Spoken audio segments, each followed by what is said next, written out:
Well, we had to wait all year, but the biggest party of the night is upon us. We're talking about New Year's Eve, and if you're planning on having some folks over to the house, you don't want to screw this up, okay?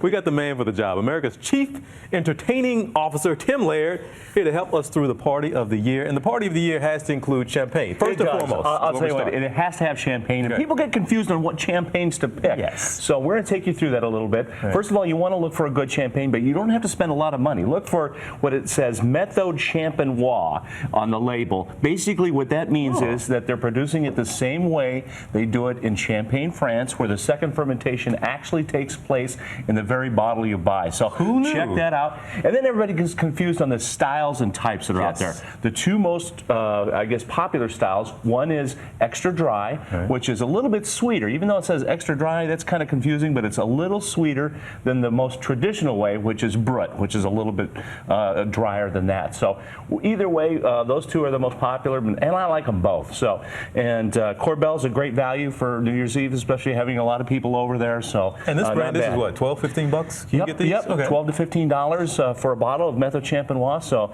then the other thing with champagne, TJ, is, you know, the intimidation of opening that cork, because people are afraid of flying corks. This is the fun stuff, yeah, though, right? breaking chandeliers. All right. So, I'm going to give you a quick tip on how to properly open up. You can open this thing in here, right? Without, yes, right here, now, and we won't worry about any lights or chandeliers. Anyway, so each cage has, here's another tip, 6 half turns. So 1, 2, 3, 4, 5, and 6. So anyway, just a little champagne trivia for you. That should be the case no matter what bottle of champagne you buy? That's right. Wow. Now, the most important thing is that this is well chilled, which means 4 hours minimum in a refrigerator. Because everybody's tried to open up those soda bottles, you know, those 2-liter ones, and it's warm. I don't care how slowly. So anyway, well chilled. And the last tip is this. Hold the bottle, or hold the cork and turn the bottle, because a lot of people start pulling off the cork, but if you don't turn the cork. Turn the bottle, hold the cork, and I'm going at a 45-degree angle, and here we go. Boom, just like that. How's that? Easy. But what if we want the dramatics, right? Then we get the locker room spray. We shake it up, and here we go. You don't recommend that, right? No, probably not inside. Here's an easy champagne punch. Basically, 2 bottles of Corbel goes into that. And then I'm going to put about 8 ounces of cranberry juice, kind of give it a nice color. And then another 8 ounces of, I have a little Chambord black raspberry liqueur. More alcohol. So about a cup of that. Yeah, it's not too bad, because it's about a cup. So boom, there it is.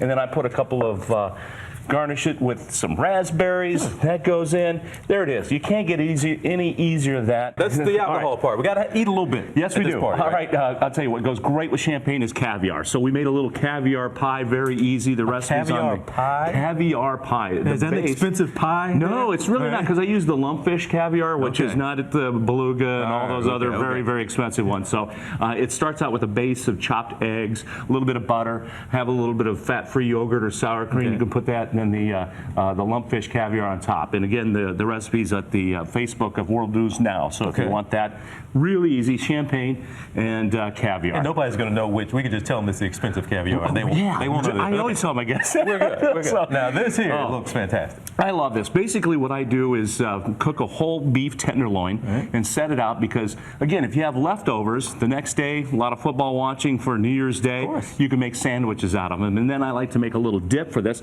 Very simple, very easy. I have a little sour cream here, and then just add a little horseradish. Give it a little zing. And of course, this is one of those things you can add as much horseradish if you like. If you like it stronger, put it in there, and then a little bit of salt and pepper. Just stir that up, and you have our ending right there, a little dip for the beef tenderloin, which is delicious. This is a good party. How is this? Is this a party? A good party. All right. This is Tim Laird. This is America's Chief Entertainment Officer. Now, for those recipes and more partying tips out there, of course, as he mentioned, you can head to our Facebook page at WNNFans.com. Don't go anywhere, folks. We're going to be right back. Cheers. Absolutely.